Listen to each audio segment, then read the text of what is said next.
मुस्कुराते रहिए जनाब, क्योंकि आप मुस्कुराते हुए बड़े अच्छे लगते हैं। अच्छा, किसी की स्माइल कितनी प्यारी होती है, वो कितना जचता है उसके ऊपर, और दिल जो है वो स्माइल देख करके खुश हो जाता है।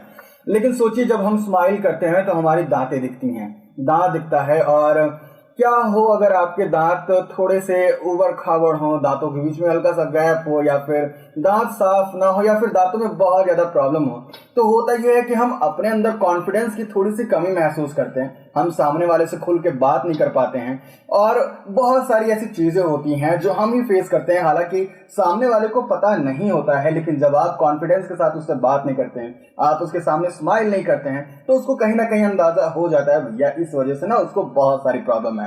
तो ऐसे में करना क्या होगा? तो ऐसे में करना ये होगा जनाब कि अब हम अपने स्टूडियो में एक ऐसे खास शख्स को हमने बुलाया हुआ है जो आपको इन सारी समस्याओं का समाधान कैसे होगा, और दांत क्यों इतने ज्यादा इंपॉर्टेंट होते हैं, वो सारी चीजें हम आपसे बात करने वाले हैं। तो आप हमारे साथ ऐसे ही बने रहिए। आज हमारे स्टूडियो में मौजूद है डॉक्टर उमेश चंद्र जी।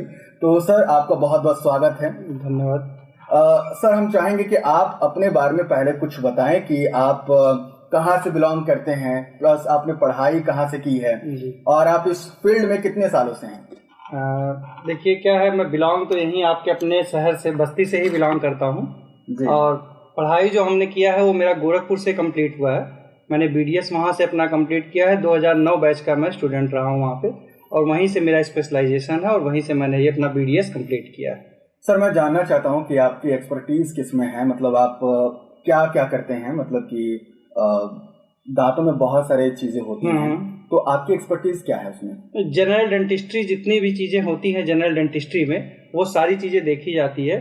और जनरल डेंटिस्ट्री में जो भी दांत से रिलेटेड कोई भी प्रॉब्लम हो, चाहे दांत से रिलेटेड हो, चाहे वो मुंह से रिलेटेड हो, सारे प्रॉब्लम देखे जाते हैं। तो सर, आप अपने पेशेंट्स के साथ कैसे इंटरेक्ट करते हैं? पेशेंट के साथ इंटरेक्ट ऐसे ही होता है कि जैसे पेशेंट आया, पेशेंट अपना प्रॉब्लम बताता है, कंप्लेन करता है कि डॉक्टर साहब हमको ये दिक्कत है, और हम चूंकि जिस लोकेलिटी में रह रहे हैं वहाँ के अकॉर्डिंग क्या इंसिडेंस है, किस डिजीज का प्रिविलेंस है, उसको ध्यान में रखते हुए हम उससे पूछते हैं उसकी परेशानी क्या है, और उस परेशानी के हिसाब से उसका निदान किया जाता है। और सर, किस तरह की टेक्नोलॉजी टेक्निक का आप इस्तेमाल करते हैं? टेक्नोलॉजी जैसे डेंटल में तो ढेर सारे ट्रीटमेंट होते हैं। अब उसमें कौन सा ट्रीटमेंट करना है उसके हिसाब से उसकी टेक्नोलॉजी अलग अलग है।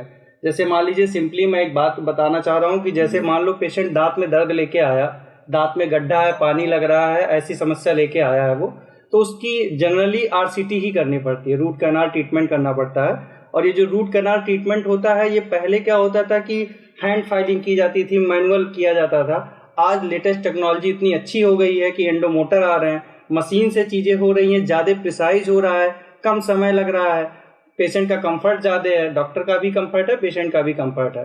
तो सारी जो ट्रीटमेंट पहले थोड़ा सा इफ बट होती थी, वो चीज़ें अब ज़्यादा प्रिसाइज और परफेक्शन की तरफ होती हैं। क्या क्या चैलेंजेस का सामना करना पड़ता है सर आपको? चैलेंजेस देखिए, अब हम लोग ऐसे एरिया में हैं जहाँ पे हमें सारी चीज़ें देखनी पड़ती है।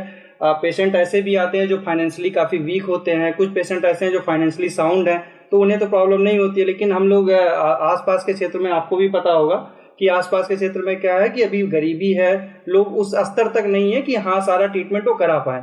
तो हमें क्या होता है कि हमें कुछ चीज़ें ऐसी करनी रहती हैं कि जिससे मरीज ठीक हो जाए, मरीज दर्द खत्म हो जाए, उसकी प्रॉब्लम सही हो जाए, और थोड़ा सा फाइनेंशियल जो पैसे का है वो पैसा भी थोड़ा उसका हिसाब से रहे कि सारी चीज़ें ठीक हो जाए। मतलब कि अगर किसी के पास उतना फाइनेंशियल वो मजबूत नहीं है और आपके पास आता है, तो उसका भी समाधान है? बिल्कुल, उसका भी समाधान किया जाता है। और बिल्कुल निश्चित रूप से पहला हम लोग का पहला जो फर्स्ट एम होता है, पैसा तो एक सेकेंडरी चीज है। पहला चीज ये है कि जो रोगी है उसके रोग को हरा जाए, सबसे पहली चीज यही होती है। हम लोग का जो प्राथमिकता है वो यही है। सर, जो जैसे हम बात कर रहे हैं दांतों के बारे में, हम बात कर रहे हैं, मुझसे सारी समस्याओं के बारे में हम जब बात कर रहे हैं, तो ऐसा बहुत ज्यादा देखा गया है, बहुत कॉमन है ये कि दांतों के बीच में खोड़िला हम बोलते हैं, जो दांतों में कुछ फंस जाता है, और आदमी जो है वो जीभ से एक्सरसाइज करता रहता है उसे निकालने के लिए, और आगे चल के उसको बहुत तकलीफ होता है। तो ये कितना दर्द दे सकता है, ये कितना असहनीय होता है, और इसका ट्रीटमेंट क्या है? हाँ, देखिए, दांत में खोड़िला जो आपने बोला बहुत ही कॉमन प्रॉब्लम है, और ये मरीज आता है तो 10 में से 7 मरीज तो यही बताता है कि हाँ डॉक्टर साहब दांत में खोड़ल है। खोड़ल होने की जो सबसे पहली वजह ये है कि हमारा एब्सेंस ऑफ ब्रशिंग, हम ब्रश नहीं करते, प्रॉपर ब्रश नहीं करेंगे तो वहां पे जो भी हम लोग खाते पीते हैं वो फंसा रहता है, और जब मुंह में जितना भी खाना पीना जो भी है फंसा है अगर, तो वहां पे धीरे धीरे धीरे बैक्टीरिया का ग्रोथ होता है, और दांत का जो परत होता है ऊपर वाला उसको धीरे धीरे धीरे करके वो कमजोर कर देता है। और जब कमजोर करता है तब उसके बाद जब हम लोग कुछ खा रहे होते हैं तो प्रेशर पड़ता है तो टूट जाता है। तो अक्सर तरह ऐसा लगता है कि हमने ये खा लिया अचानक से तो टूट गया डॉक्टर साहब, लेकिन वजह वो नहीं होती कि हमने चना खा लिया तो टूट गया। वजह ये है कि आपका दांत उस पॉइंट पे कमजोर हो चुका है जिसके वजह से वो टूटा है। तो क्या सर कोई टेक्निक है क्या, क्योंकि हम ब्रश, मुझे नहीं लगता कि कोई बिना ब्रश किए रह सकता है, तो ब्रश में हम नॉर्मली दांतों को घिसते हैं, तो क्या ब्रश किसी अच्छी क्वालिटी का होना चाहिए, ब्रशेस में भी कोई क्वालिटी होना चाहिए, कोई टाइप होना चाहिए, या फिर ब्रश करने का भी कोई तरीका होता है? देखिए, ब्रश से दांत को घिसते नहीं है, दांत को हम लोग ब्रश करके साफ करते हैं, पहली चीज तो ये है। दूसरी चीज ये है कि ब्रश जो हम लोग करते हैं, आप ज्यादातर देखे होंगे कि हर जगह लोग मॉर्निंग में ब्रश कर लिए उसके बाद पूरा दिन भर फ्रेश हो गए, हाँ कि अब टेंशन नहीं है, अब दांत में तो कुछ होना नहीं है, लेकिन ऐसा नहीं है। दांत को सुबह जितना इंपॉर्टेंट है ब्रश करना, उससे ज्यादा इंपॉर्टेंट है कि आप रात में खाना खाने के बाद सोने से पहले आप ब्रश कर रहे हैं।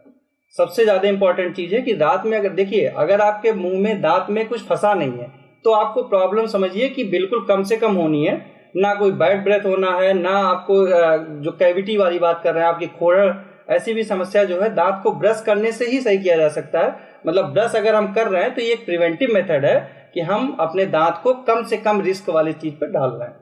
तो यानी कि हम एक बार सुबह में ब्रश करते तो हैं ब्रेकफास्ट से पहले, और एक बार रात में हमें सोने से पहले करना, सोने से पहले, खाने के बाद सोने से पहले ब्रश एक बार कर लेना जरूरी होता है। दूसरी एक चीज ये है कि हम लोग डाइट क्या ले रहे हैं उस पर भी ये सारी चीजें डिपेंड करती है। जैसे जो मीठी चीजें होती हैं, जैसे आजकल देखें बच्चे हैं, बड़े लोग भी हैं, चॉकलेट, ठीक है, और ये चिप्स, ये सारी चीजें जो है ये क्या होता है, ये ग्लूकोज इसमें होता है, और ग्लूकोज जाके अंदर फिर वो चेंज हो जाता है कार्बोहाइड्रेट में, फिर वो दिक्कत करता है दांतों में, वो बैक्टीरिया के ग्रोथ को प्रमोट करता है। समझ लो कि बैक्टीरिया के लिए एक फेवरेबल मीडियम मिल गया कि हाँ अब हम बूस्ट कर जाए, तो ऐसा होता है। इसलिए अगर आप जब भी कोई मीठी चीजें खाते हैं, शुगर खाते हैं, या बच्चों को, जो छोटे बच्चों को लोग दूध में, वो बॉटल में दूध डाल के और शुगर डाल के दे दिए, रात भर मुंह में लगा के बच्चा पड़ा हुआ है, लेटा हुआ है, तो उसकी वजह से कैरीज लग जाता है। उसकी वजह यही है क्योंकि जो ये शुगर है, यही दांत को, समझ लो इसको एक तरीके से बोला जाता है, सुक्रोज को बोला जाता है आर्च क्रिमिनल, कि मतलब वो दांत और आपके आर्च के लिए वो ठीक नहीं है। तो अगर आप ऐसे किसी चीज का कंजप्शन कर रहे हैं तो उसके बाद आप प्रॉपरली मुंह को धुलिए और उसके बाद ब्रश करिए, यही इसका सही बचने का तरीका। मैं ये जानना चाहता हूँ कि जैसे हम अभी भी गांव की तरफ जाते हैं, क्योंकि हम जहाँ पे मौजूद हैं इससे आगे जो है वो गांव ही है, और हमारा जो रेडियो स्टेशन है वो बेसिकली गांव के लोग भी ज्यादा कंज्यूम करते हैं, और जो ऐसे शहरों में जाते हैं, कुछ हमारे शो जितने पॉपुलर हैं तो लोग फोन पर भी बहुत अच्छा खासा वो सुनते हैं। लेकिन मैं आपसे ये पूछना चाहता हूँ कि जैसे लोग कहते हैं कि भैया ये तुम लोग ब्रश के चक्कर में पड़े हो ना, गांव में आओ, तुम्हें नीम की लकड़ी से दातुन कराते हैं, उससे करोगे तो बहुत ही बेनिफिट होता है। तो क्या बेनिफिट होता है ब्रश से दांत घिसने में और दातुन से दांत घिसने में, क्या दिक्कत है और क्या फायदे हैं इसके? देखिए, सबसे पहले तो मैं ये बताना चाहूंगा आपको कि ब्रश और दातुन में अगर दो ऑप्शन है आपके पास, तो आप ब्रश को सेलेक्ट कीजिए, दातुन को नहीं।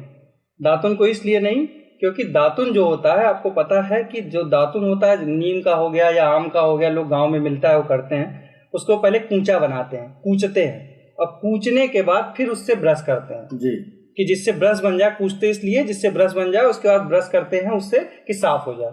लेकिन क्या है कि जब दातुन से आप ब्रश कूचा बनाते हैं तो वो इतना अच्छा नहीं बन पाता है कि आपके दो दांत के बीच में घुस के वो जो गंदगी फंसी है उसको निकाले। दांतों के बीच में जो गैप होते हैं जो उसमें, हाँ उसमें ऐसा वो नहीं बन पाता है, इस फॉर्म में होता ही नहीं है वो कि वो दो दांत के बीच में घुस पाएगा और आपकी जो गंदगी है उसको निकाल पाएगा।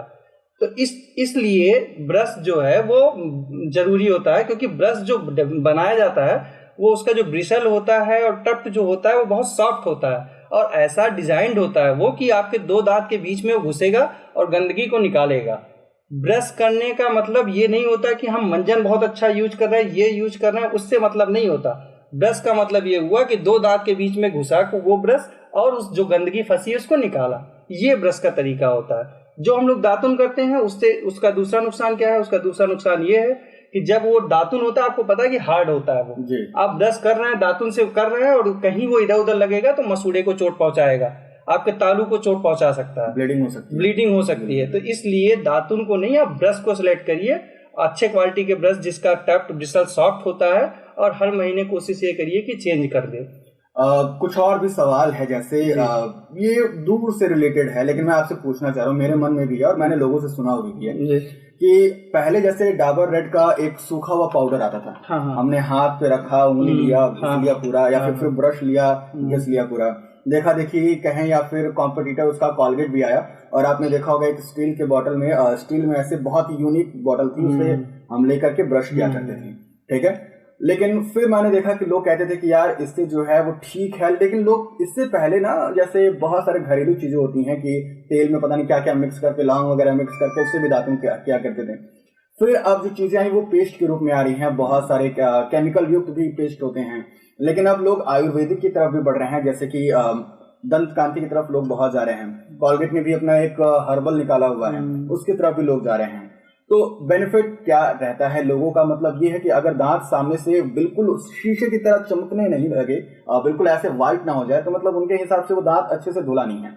तो आप बताइए सर, आप क्या कहना चाहेंगे? देखिए क्या है, जो पहले पाउडर आता था जिससे पाउडर लगा के हम लोग ब्रश में और ब्रश करते थे, वो था, उसमें जो मॉलिक्यूल्स होते हैं, जब आप माइक्रोस्कोपिकली देखेंगे उसको, तो जो मॉलिक्यूल्स होते हैं वो थोड़ा सा मॉलिक्यूल्स बड़े होते हैं जी। और जब हम दांत पे उसको घिसते हैं तो वो दांत को कहीं ना कहीं नुकसान पहुंचाता है। नुकसान कैसे पहुंचाता है? वो दांत को काटता है, और काटने के बाद जो हम लोग के मेडिकल टर्म में बोलते हैं कि उसमें सर्वाइकल अब्रेजन हो गया, उसको अब्रेजन बोलते हैं। जब दांत ब्रश करते करते कट जाए तो उसको अब्रेजन बोला जाता है। तो पाउडर वाले से ये चीज ज्यादा होता है।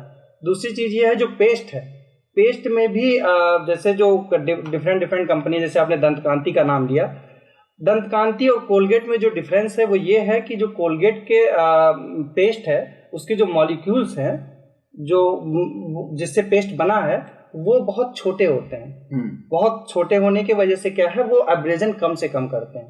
दंत कांति करने से लोगों को सिम्टोमेटिक रिलीफ मिल जाता है, लगता है कि हाँ थोड़ा आराम हो गया, लेकिन वो लॉन्ग टर्म में थोड़ा उतना अच्छा नहीं होता जितना अच्छा ये कोलगेट का जो स्ट्रॉन्ग टीथ करके आता है या हर्बल वाला आ रहा है। तो इसके तो मतलब कोलगेट बेहतर है? हाँ, कोलगेट मेरे हिसाब से बेहतर है, जो जनरली गांव में भी मिल जाता है, शहर में भी मिल जाता है, हमारे आपके सबके घर में भी अवेलेबल हो जाता है। लेकिन चूंकि उनके ब्रांड एम्बेसडर कह लीजिए या फिर एक फेस कह लीजिए, तो बाबा रामदेव, जी, ठीक है, तो लोगों का ट्रस्ट जो है वो और ज्यादा बढ़ जाता है कि बाबा रामदेव का है तो ये अच्छा ही होगा। तो फिर ये क्या है फिर? नहीं, वो तो ट्रस्ट है।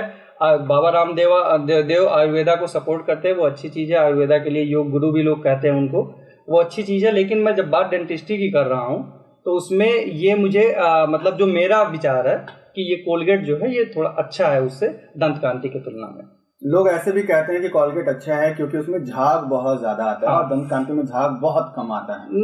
फोमिंग का थोड़ा, फोमिंग से क्या फ्रेशनेस तो फील होता है, ऐसा नहीं है, झाग से फ्रेशनेस फील होता है। लेकिन जो मेरा विचार है इसको लेके वो यही है कि कोलगेट के जो मॉलिक्यूल्स होते हैं वो थोड़ा इसके कंपैरिजन में, या कह लो कि जो आप जनरली जितने अवेलेबल हैं उसके कंपैरिजन में वो ठीक है, बेस्ट है। अच्छा सर, मैंने देखा हुआ है कि जैसे यंगस्टर भी हो गए हैं तो उनके दांत जब बाहर की तरफ निकलते हैं या फिर उनके दांतों के बीच में जब गैप होता है तो ब्रेसल्स लगवाते हैं अपने दांत में, ठीक है। तो एक मैंने सुना हुआ है कि 18 साल की उम्र तक ही जो है ये सारी चीजें लग पाती हैं, उसके बाद से नहीं हो पाता है। फिर मैंने देखा टूथसी कंपनी को, तो वो एक नया इनविजिबल ब्रेसल्स लेके आए हैं जो जैसे हम जैसे लोग, आप जैसे लोग जो एजेड हैं वो भी लगा सकते हैं। तो ये कितना बेनिफिट रहता है ये इनविजिबल वाला भी और ये ब्रेसेस जो डॉक्टर लगाते हैं, तो इन दोनों में क्या सही है, क्या ड्यूरेशन में दांत जो है वो ठीक हो जाते हैं? देखिए सही, बहुत अच्छा क्वेश्चन आपने पूछा है। देखिए ब्रेसेस लगाया जाता है दांत को करेक्ट करने के लिए, दांत का करेक्शन। अब करेक्शन किस फॉर्म में है, दांत बाहर है, दांत में स्पेसिंग है, दांत ऊबड़ खाबड़ है, तो करेक्शन में ही सारी चीज आती है कि हाँ वो अपने सही फॉर्म में नहीं है, जैसा होना चाहिए वैसा नहीं है। उसको वैसा करने के लिए हमें ब्रेसेस या इनविजिलाइन जो आप बता रहे हैं उसको बोलते हैं इनविजिलाइन, उसके तरफ जाना पड़ता है। दूसरी बात की आपने एज की जो बात की कि 18 साल तक होता है, हाँ बहुत आइडियल। अगर आप एज देखेंगे तो जो लड़कियों में आइडियल एज होता है वो 13 से 15 और लड़कों में वो 17 साल तक ही होता है। आइडियल एज किस बेसिस पे हम कैलकुलेट करते हैं? इस बेसिस पे कैलकुलेट करते हैं जब हमारी बोन मैच्योरिटी की तरफ जा रही होती है तो उस समय कितनी मैच्योरिटी हुई है, यही एज को डिफाइन करता है कि हाँ इस एज में हो सकता है। बेहतर ये होता है कि 11, 12, 13 साल में जब सारे दूध के दांत टूट जाएं और परमानेंट दांत आ जाए, तब अगर आपको लगता है कि हाँ कहीं जरा सा भी गड़बड़ है, ऊंचा है, नीचा है, ऊबड़ खाबड़ है, तब उस टाइम आपको डॉक्टर के पास विजिट करना चाहिए और उसमें ब्रेसेज और ब्रैकेट जो भी डॉक्टर एडवाइस करे वो लगवाना चाहिए। दूसरी चीज ये है, आपने पूछा कि इनविसालाइन और ये ब्रेसेज, तो इनविसालाइन जो है वो भी दांत को करेक्ट करता है और ये ब्रैकेट और ब्रेसेज भी आपको दांत को करेक्ट करता है। क्योंकि मैंने ये सुना है सर, सॉरी बट मैंने ये सुना है कि जो ये डॉक्टर लगाते हैं, जो लोहे का जो तार होता है वो लगाते हैं, तो आपने तो बताया कि 17 साल की एज तक हो जाते हैं, लेकिन ये जो इनविजिबलाइन जो आप बता रहे हैं सर, तो इसमें ये है कि इनका ये दावा है कि आपकी एज अगर 40 के पार भी चली गई है तो कोई दिक्कत वाली बात नहीं है, तब भी आपके दांत ठीक हो जाते हैं। तो क्या है, अभी आपने बताया कि 17 तक ही हो सकता है और इनका दावा ये है कि एजेड लोग ये कर सकते हैं, तो क्या नहीं 17 तक ही हो सकता है ये मैंने नहीं कहा है, मैंने ये बोला कि आइडियली इतने में होना चाहिए। होने का तो 40 साल तक भी होता है। हमारे यहाँ खुद ऐसे पेशेंट हैं, लेडीज पेशेंट हैं, जिनका 2 पेशेंट ऐसी हैं जिनका 40 इयर्स में लगा और करेक्शन हुआ पूरा, वो ठीक हुआ। दोनों इनविसालाइन और ये ब्रैकेट ब्रेसेस दोनों का कॉन्सेप्ट वही है। कॉन्सेप्ट क्या है? कॉन्सेप्ट ये है कि दांत टेढ़ा मेढ़ा है, उसको सीधा करना है हमें। तो दांत तो ह्यूमन बॉडी तो सेम है, उसमें फोर्स भी उतना ही सेम लगना चाहिए कि जिसमें दोनों में करेक्शन हो रहा है। तो उसमें क्या है, वो थोड़ा सा एडवांस इसलिए है उसको बोला जाता है क्योंकि रिसेंट एडवांसमेंट में ही है वो कि वो दिखता नहीं है। इनविसालाइन उसका नाम ही है, इनविज मतलब दिखे ही नहीं, और वो लगाया हुआ है आपने और वो अपना काम कर रहा है, करेक्शन कर रहा है। क्या इसमें भी पेन होता है सर? नहीं, पेन तो दोनों में किसी में नहीं होता है। जब लगता है धीरे 2, 4, 6 दिन क्या होता है कि जब हल्का सा मूवमेंट होता है, फोर्स लगता है, तो 2, 4 दिन हल्का फुल्का पता चलता है। बहुत ज्यादा ऐसा नहीं पेन होता कि अनबियरेबल पेन हो या आपको मेडिसिन की तरफ जाना पड़े, ऐसा नहीं होता है। तो इनविसालाइन और ये दोनों का कॉन्सेप्ट वही है, क्योंकि ये पूरा बायोलॉजिकल प्रोसीजर है। एक दांत जब मूव करता है, जब दांत का करेक्शन होता है तो दांतों का मूवमेंट कराया जाता है।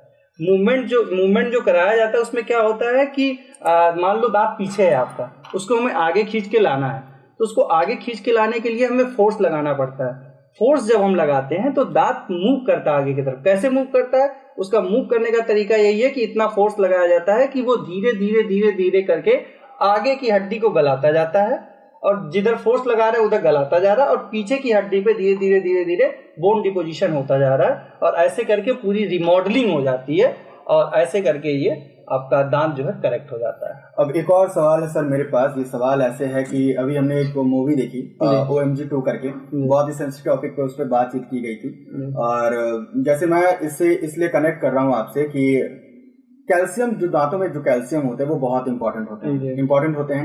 तो ये कैल्शियम दांतों में खत्म कैसे होते हैं? मैंने कई सारे मिथ भी ये सुने हैं कि जब सीमन बाहर निकलता है तो उससे भी दांतों को बहुत असर पड़ता है। क्या ये बात सही है? कैल्शियम दांतों क्या पूरी बॉडी को, हड्डी के लिए तो जरूरी होता है। दांत जो होता है हड्डी का एक रूपांतरण ही है, ठीक है। तो कैल्शियम की आवश्यकता तो होती है, लेकिन किसी भी जो बायोलॉजिकल प्रोसीजर है या किसी भी नेचुरल प्रोसीजर से कैल्शियम का इतना विड्रॉल नहीं होता, इतना वो लूजनिंग नहीं होता कि जिससे कि आपके बॉडी पे अफेक्ट पड़ने लगे। जब तक कि कोई भी चीज जो भी है वो बहुत एक्सेस नहीं है तो कोई ऐसी प्रभाव ऐसा नहीं पड़ता है। और कैल्शियम के लिए सबसे बेहतरीन उत्पाद क्या है? क्या हम सेवन कर सकते हैं? क्या खा सकते हैं कैल्शियम को स्ट्रॉन्ग करने के लिए? क्या हम मूव करना हमारा कैल्शियम की गोली की तरफ सही है? नहीं, बॉडी में कैल्शियम खुद उतना बनता रहता है कि बहुत ज्यादा आपको तब तक जरूरत नहीं पड़ती जब तक बहुत ज्यादा डिफिशियंसी नहीं है। बाकी जितने फ्रूट्स वगैरह है, सारी चीजें हैं, सब खाएंगे तो कैल्शियम मिल जाएगा। और जो मुंह से जो दुर्गंध आती है सर, वो किस रीजन से होती है? मुंह से जो दुर्गंध आती है, ब्रश करने के बाद से भी लोगों के मुंह से दुर्गंध आती है। मुंह से दुर्गंध आने की कई वजह हैं। सबसे पहली वजह तो चूंकि हम डेंटल सर्जन है तो मैं दांत की ही बात करूंगा। उसके दूसरे जीआई डिस्टर्बेंस होता है, गैस्ट्रोइंटेस्टाइनल डिस्टर्बेंस होता है, उसके वजह से भी स्मेल आती है।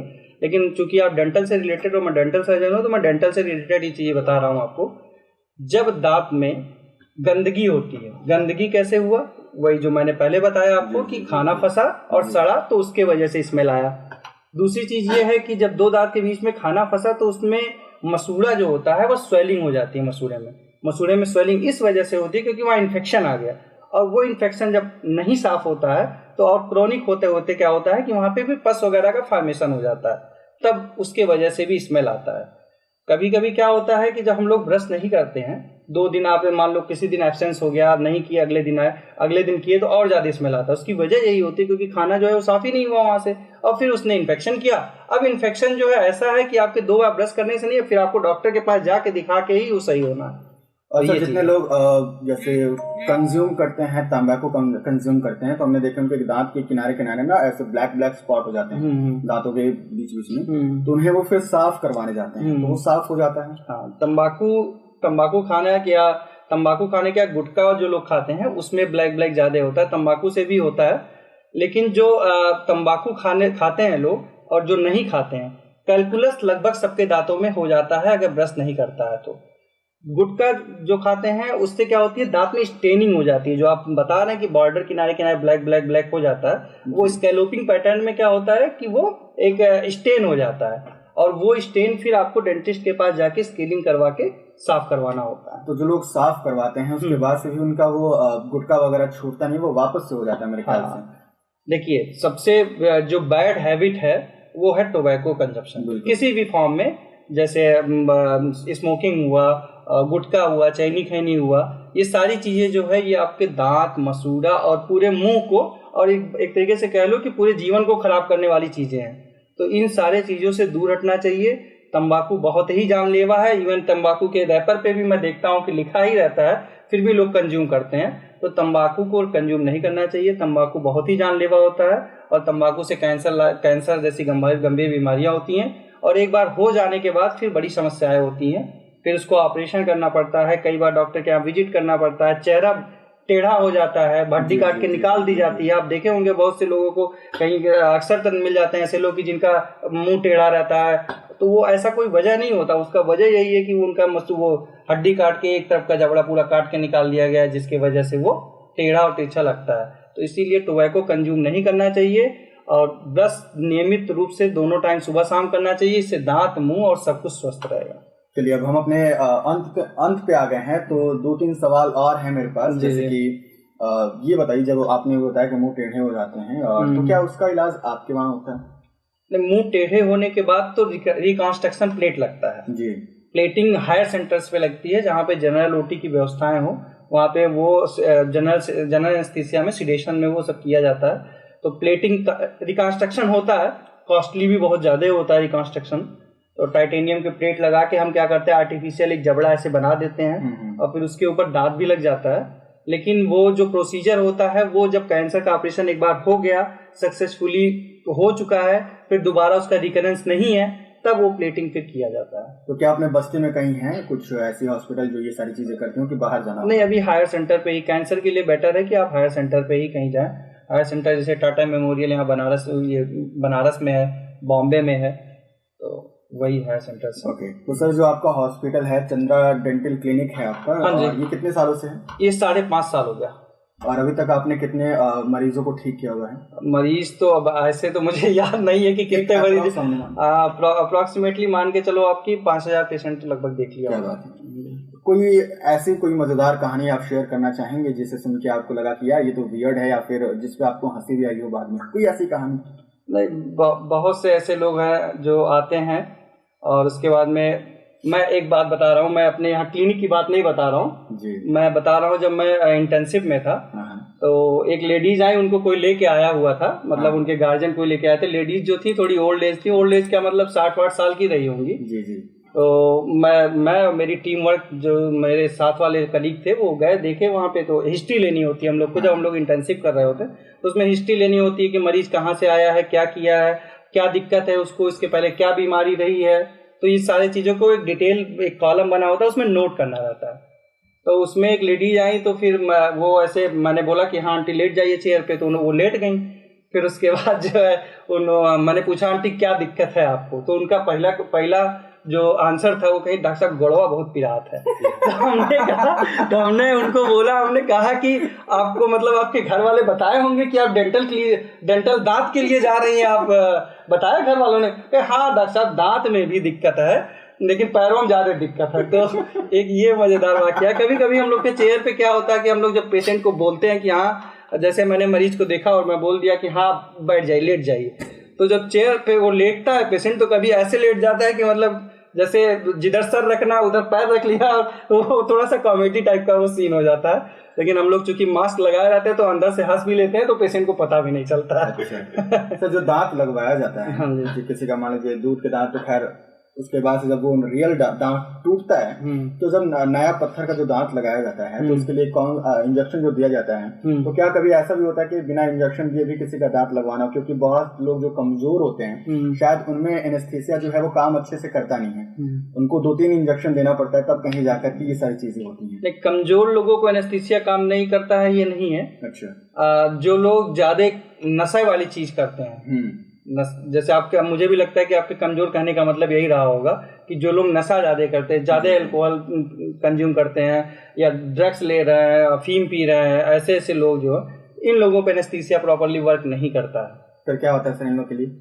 इन लोगों को एनेस्थीसिया वर्क नहीं करता, फिर कई बार मल्टीपल टाइम देना पड़ता है, फिर भी प्रॉपर एनेस्थीसिया जितना स्टैब्लिश होना चाहिए उतना स्टैब्लिश नहीं हो पाता है, फिर भी थोड़ा बहुत मतलब हल्का फुल्का पेन में भी काम करना पड़ता है। और चूंकि वो लोग इतना ज़्यादा एडिक्टेड होते हैं कि उन्हें बहुत ज़्यादा पता भी नहीं चलता है पेन वगैरह, तो ये चीज़ है। कॉस्टिंग क्या आती होगी पर दांत का? वो डिपेंड करता है कि आप किस टाइप का दांत लगवा रहे हैं, किस टाइप के दांत होते हैं। किस टाइप का दांत का मतलब, किस टाइप के दांत होते हैं। दांत 2-3 तरह के होते हैं जी। एक तो आप जैसे स्टील का कोई भी चीज देख रहे हैं वैसे स्टील का दांत होता है, ठीक है। तो स्टील का जो दांत होता है उसको बोलते हैं मेटल, वो थोड़ा सस्ता होता है, ठीक है। अप्रॉक्स मान के चलो आपके 1500 रुपए में हो जाता है एक दांत। हाँ, अच्छा। और जो उसके ऊपर एक दूसरा टाइप का होता है जो बोलते हैं जिसको मेटल सिरेमिक, उसमें क्या होता है, अंदर मेटल होता है और ऊपर सिरेमिक होता है, तो वो दांत जैसा दिखता है और दांत के कलर जैसा दिखता है, तो लोग ज्यादातर लगवाते हैं अपने बस्ती वाले रीजन में लोग लगवाते हैं उसको, तो वो अच्छा लगता है, मतलब देखने में भी ठीक लगता है और मजबूत भी होता है। अप्रॉक्स कॉस्ट मतलब 2000 के आसपास आप मान लो उसको। अच्छा, मेटल वाला 1500 और ये वाला 2000 रेंज है, कई कंपनी का अलग अलग आता है, तो 3000, 3500, 4000 तक भी है। फिर एक आता है जो मेटल फ्री होता है, मतलब उसमें मेटल होता ही नहीं, एक मटेरियल होता है जिसको जरकोनिया बोलते हैं, जरकोनिया के ब्लॉक्स आते हैं उससे बनाया जाता है वो, और उसकी कॉस्टिंग ज्यादा आती है, उसकी कॉस्टिंग 7000 से लेके आप मान के चलो लगभग 20000 तक आती है। एक दांत की बात मैं कर रहा हूँ। उसमें क्या कुछ खास? हाँ, उसका खास बात ये रहता है कि उसमें गारंटी कार्ड भी एक मिल जाता है आपको। अच्छा। 10 साल 15 साल का, जिस हिसाब से जिस कंपनी जो प्रोवाइड कराती है उस हिसाब से पेशेंट को दिया जाता है कि इनकेस अगर कभी प्रॉब्लम हुआ, कभी टूट गया, तो फिर वो फ्री ऑफ कॉस्ट रिप्लेस कर दिया जाता है। ऐसा क्यूरियोसिटी है काफी जानने की, जैसे कि हमने देखा हुआ है कि लोगों को गोल्ड का बहुत ज्यादा शौक होता है, ठीक है, सोना पहन के नहाएंगे या फिर जो भी होगा, कोई ऐसा मिला है या फिर कई जानकारी में है जिसने शौक की वजह से अपना दांत जो है वो सोने का लगवाया है? नहीं, फिलहाल अभी तो नहीं ये चीज है। पहले के टाइम में ये चीजें थी कि लोग चांदी लगवा लेते थे और सोना लगवा लेते थे। फायदा होता है क्या? नहीं, फायदा तो कोई नहीं होता, बस लोग शौक के लिए लगवाते हैं, फायदा कोई नहीं है और नुकसान ही एक तरीके से, ठीक है। तो अभी भी आप कभी कभी किसी को देखे होंगे कैनाइन वाले दांत में छोटा सा एक वो डायमंड लोग लगवा लेते हैं, ठीक है, वो हल्की सी कैविटी बना के डायमंड सेट कर जिससे चमके, ठीक है। तो वो अपने लोगों के अपने अपने शौक हैं। बाकी आज जो मुझे लगता है जब हम प्रैक्टिस कर रहे हैं आज के समय में, तो लोग नेचुरल चीजों की तरफ ज्यादा जाना चाहते हैं कि जैसे दांत है सफेद है, जैसा दांत है वैसा ही दिखना चाहिए, कुछ अलग ना दिखे, काला ना दिखे, सफेद ना दिखे, हाँ गोल्डन ना दिखे, जो जैसा है अगर उसी फॉर्म में रहे तो वो ज्यादा अच्छा लगता है। चलिए सर, आपसे बात करके बड़ा अच्छा लगा।